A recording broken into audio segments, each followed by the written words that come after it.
Gitu. Jadi sedekah tuh banyak saja. Cuman kalau di bulan Ramadan tentu sedekah yang dimaksud oleh para ulama salah satunya adalah sedekah harta.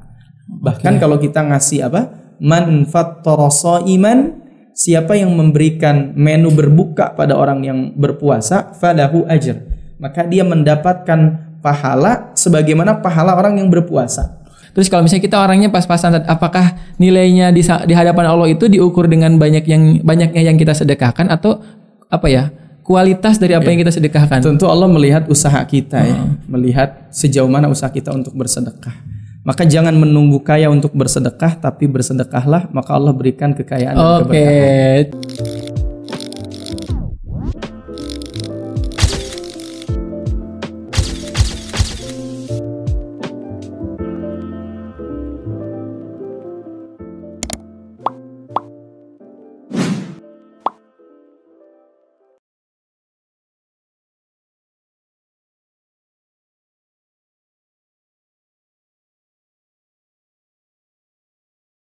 Bismillahirrahmanirrahim. Assalamualaikum warahmatullahi wabarakatuh. Kembali lagi di Ngobrol Santai Teman Hijrah, ngobrol seru berfaedah.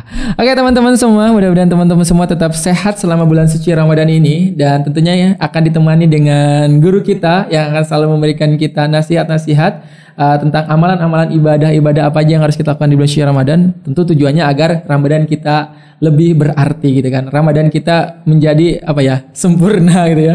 Dan kita menjadi orang-orang yang bertakwa selepas nanti Ramadan gitu. Ustadz, Masya Allah, kembali lagi Ustadz di Ngobrol Santai. Mudah-mudahan gak bosan ya Ustadz ya. Saya gak bosan, kalau yang nonton gak tahu nih. Insya Allah enggak ya, 30 episode ya. Oh Insya Allah. Selama Ramadan akan ditemani oleh teman hijrah insya Allah. Baik Ustadz, kita lanjutkan lagi Ustadz bahasan-bahasan kita mengenai tema-tema yang sangat menarik di bulan suci Ramadan ini.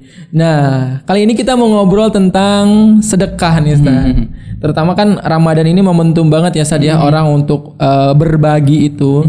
Karena memang suasana Ramadan itu kan kita kayak seolah-olah tuh difus gitu untuk berbagi sama orang, berbagi takjil. Makanya banyak kan bagi-bagi takjil gratis dan lain sebagainya. Nah, sebenarnya sedekah itu sendiri Ustaz, dan kaitannya bulan Ramadan ada nggak sih gitu kan? Secara khususnya gimana gitu? Bismillahirrahmanirrahim. Assalamualaikum warahmatullahi wabarakatuh. Alhamdulillahirabbil alamin, wassalatu wassalamu ala nabiyyina Muhammadin wa ala alihi washabbihi ajmain, amma ba'd. Kalau kita bicara sedekah ya, terutama di bulan Ramadan, memang ada hadis yang menganjurkan tentang itu. Walaupun ada sebagian ulama ahli hadis menganggap hadis ini hadis lemah. Tapi kalau hadis lemah dalam hal motivasi boleh diamalkan gitu ya. Kata Nabi, afdhalus shadaqati fi Ramadan. Sedekah yang paling utama itu sedekah yang kita keluarkan di bulan Ramadan. Sedekah itu kan banyak sekali keutamaannya ya. Betul. Cuman bulan Ramadan ini memang spesial gitu. Ketika kita mengeluarkan sedekah di bulan Ramadan, ada keutamaannya secara khusus, secara tersendiri. Bahkan Nabi itu kan orang yang paling pemurah, orang yang paling dermawan. Bahkan kedermawanannya Nabi itu bertambah seiring dengan datangnya bulan Ramadan. Jadi Nabi itu pemurah ya. Dan Masya Allah kalau datangnya bulan Ramadan itu Nabi sedekahnya banyak gitu. Masya Allah. Nah kalau misalnya sedekah itu Ustaz, boleh apa aja nggak sih Ustaz? Maksudnya kayak secara definisi gitu Ustaz. Apa aja boleh nggak Ustaz? Misalnya kayak selain harta gitu, atau boleh. Mungkin kayak benda atau ya, senyum gitu. Senyum aja kan disebut sedekah ya. Tabassumuka fi wajhi akhika laka shadaqah. Ya kalau lagi nggak punya uang pengen sedekah, senyum gitu ya. Gitu kan. Kan kalau senyum membahagiakan orang kan. Orang kalau lihatnya seneng kan gitu. Jadi sedekah itu memberikan kebahagiaan pada orang. Kalau harta ya kebahagiaan juga kan. Orang dapat uang, dapat seneng dia kan. Kebutuhannya tercukupi. Orang lagi sedih kita kasih senyuman, insya Allah gak tahu bertambah apa berkurang kesedihannya gitu kan. Insya Allah sih bertambah gitu kan. Jadi bentuk-bentuk sedekah itu banyak.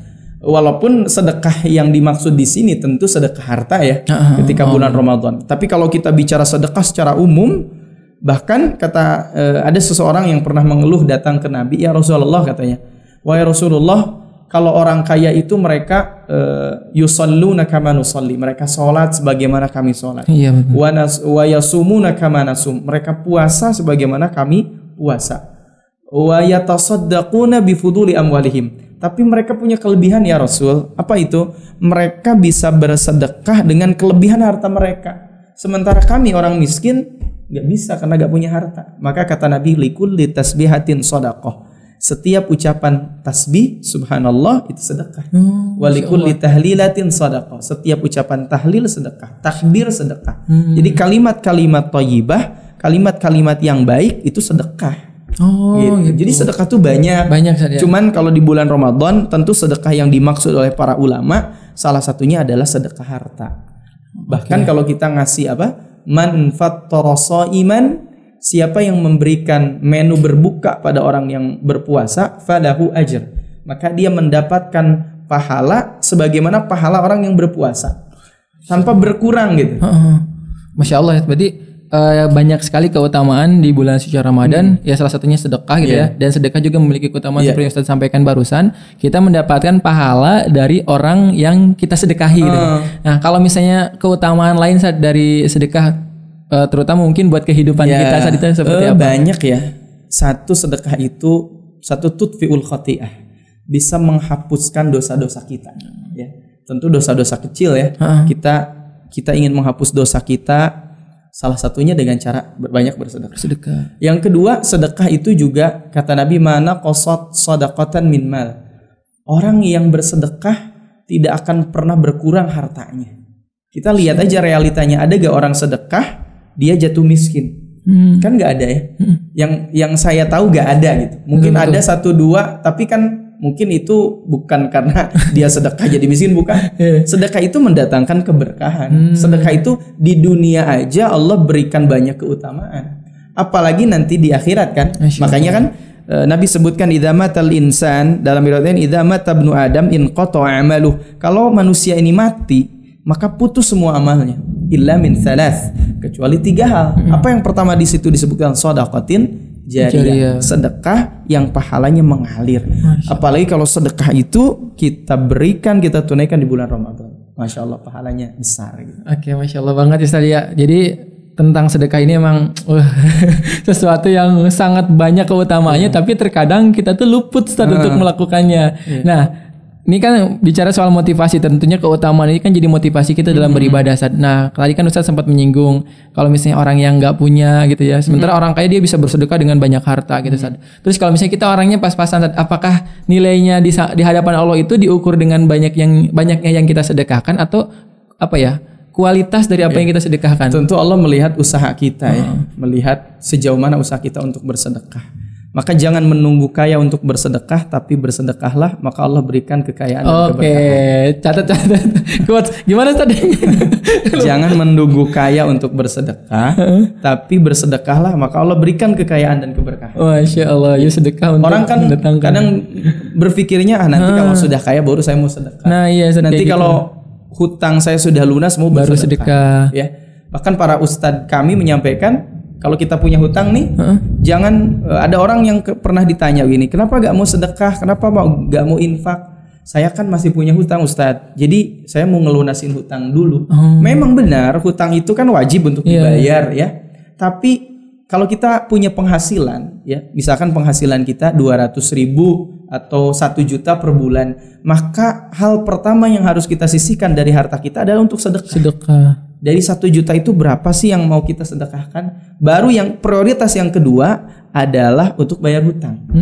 Prioritas yang ketiga baru investasi atau mau nabung ya, kalau mau nabung. Baru yang keempat konsumsi. Oh gitu. Jadi konsumsi yang keempat. Konsumsi itu yang keempat, walaupun itu kebutuhan pokok tapi yang keempat. Kalau kita kan yang utama biasanya. Kalau kita konsumsi 1 juta, konsumsinya 500.000. Ya.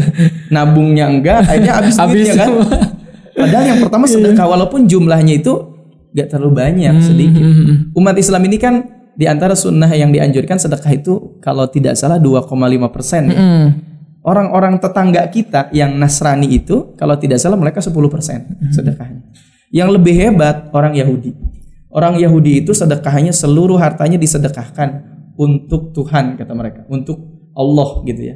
Cuman caranya gimana? Kalau ini punya HP nih, ya maka mereka simpen, misalkan punya uang 10 juta disimpan di atas bumi, kemudian mereka lempar ke langit. Setelah ketika dilempar ke langit, maka mereka bilang, ya Allah, sesungguhnya aku menyedekahkan hartaku sebanyak 10 juta. Tapi kalau yang 10 juta itu balik lagi ke bumi, maka itu jadi milik. Emang Yahudi. Yahudi. Tuhan aja dipinterin ya. Diakalin gitu. Si Yahudi itu pinternya, mereka semua hartanya disedekahkan. Tapi cara gitu, dilempar ke langit. Tapi mereka bilang kalau seandainya balik lagi ke bumi gitu ya, itu jadi milikku ya Allah, karena engkau gak butuh katanya gitu. Iya. Ini Ustaz, pertanyaan lagi nih Ustaz. Sedekah itu ada prioritasnya nggak Ustaz? Misalnya gini, apakah kita harus sedekah buat keluarga dulu ketika ada keluarga yang mungkin membutuhkan, atau misalnya buat lingkungan dulu, atau misalnya ya udah bebas deh kemana aja gitu? Secara prinsip sebetulnya bebas, cuman Al-Quran memang mengutip ada namanya infak kan. Infak itu ketika ditanya yas'alunaka madza yunfikun, siapa sih yang harus diberikan infak oleh kita? Kemudian dalam ayat itu juga langsung dijawab, qul ma anfaqtum min khairin falil walidaini wal aqrabina wal yatama wal masakin wabnis sabil. Jadi yang pertama yang diutamakan jika orang tua kita tidak mampu ya orang tua. Ya, orang tua kita tidak mampu misalkan, atau ada kekurangan dalam hal harta, sementara kita anaknya diberikan kelebihan, orang tua yang diprioritaskan. Yang prioritaskan. Jangan ke orang lain rajin sedekah, orang tua sendiri dibiarkan. Jangan. Kecuali orang tua kita mampu gitu ya, maka bisa diprioritaskan kepada yang lain. Setelah orang tua, baru wal aqrabin, karib kerabat. Kalau ada saudara ya, atau siapapun yang dia mengalami ketidakmampuan, misalkan termasuk golongan fuqara wal masakin, ya itu boleh. Itu jadi lingkarannya begitu, keluarga ya. Kemudian setelah itu wal yatama wal masakin, baru anak yatim, orang-orang miskin dan lain sebagainya. Bahkan sedekah untuk kajian itu juga masuk. Nah, itu harus. Sedekah buat calon-calon dai. Nah, itu kan kadang orang berpikir gini, saya mau berangkat umroh aja deh. Umroh bagus gitu, tapi akan lebih bagus lagi kalau kita bisa memperhatikan fakir miskin di sekitar kita.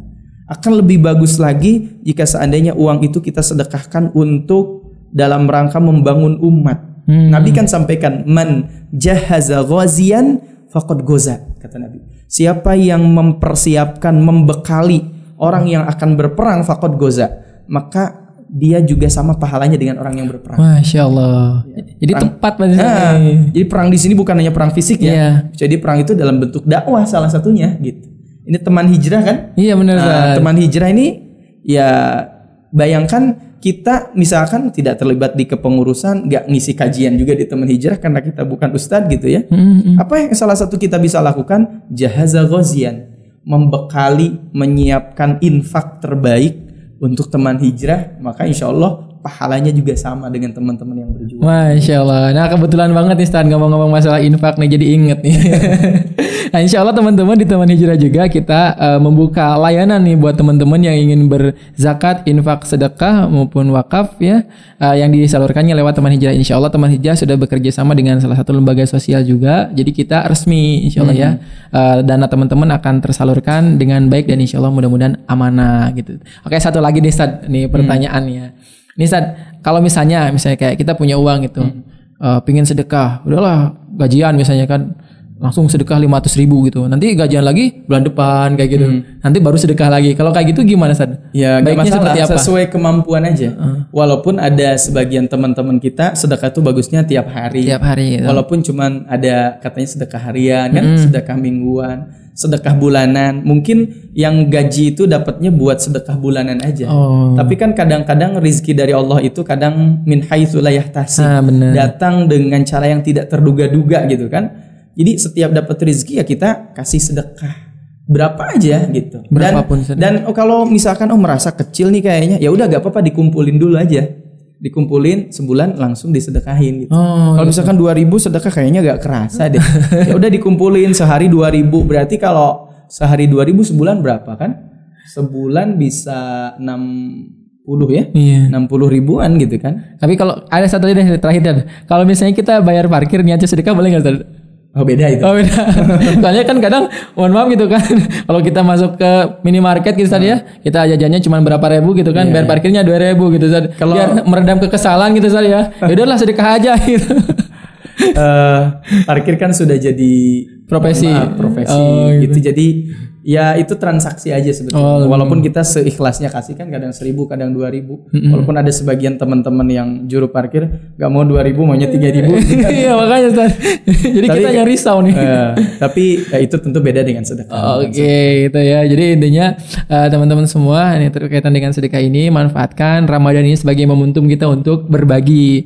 Nah, di antara berbagi yang juga tadi dianjurkan oleh Ustaz adalah kita mendanai atau kita bersedekah untuk lembaga-lembaga yang menjadi lembaga pengelola dakwah ya Ustaz ya. Nah, contohnya tadi teman hijrah. Masya Allah nih banyak anak muda yang atas izin Allah mudah-mudahan Allah wasilahkan teman hijrah untuk menjadi perantara hijrahnya mereka. Dan setiap kebaikan buat anak-anak muda yang hijrah insya Allah menjadi kebaikan juga buat teman-teman yang telah bersedekah di teman hijrah. Masya Allah. Ustaz gimana? Ada lagi? Insya Allah syukur. Kalau lama-lama bosan. Baik Ustaz, Masya Allah banget bahasan dan ngobrol kita di sore hari ini tentang sedekah. Mudah-mudahan kita semua bisa istiqomah bersedekah, baik itu harian, mingguan maupun bulanan, dan mudah-mudahan kita selalu bisa menyisihkan setiap harta yang Allah amanahkan kepada kita dan jadi keberkahan tentunya bagi kita. Baik, barakallahu fikum buat semuanya teman-teman semua. Kita akan ketemu lagi di ngobrol santai selanjutnya. Ngobrol santai teman hijrah, ngobrol seru berfaedah. Assalamualaikum warahmatullahi wabarakatuh. Waalaikumsalam.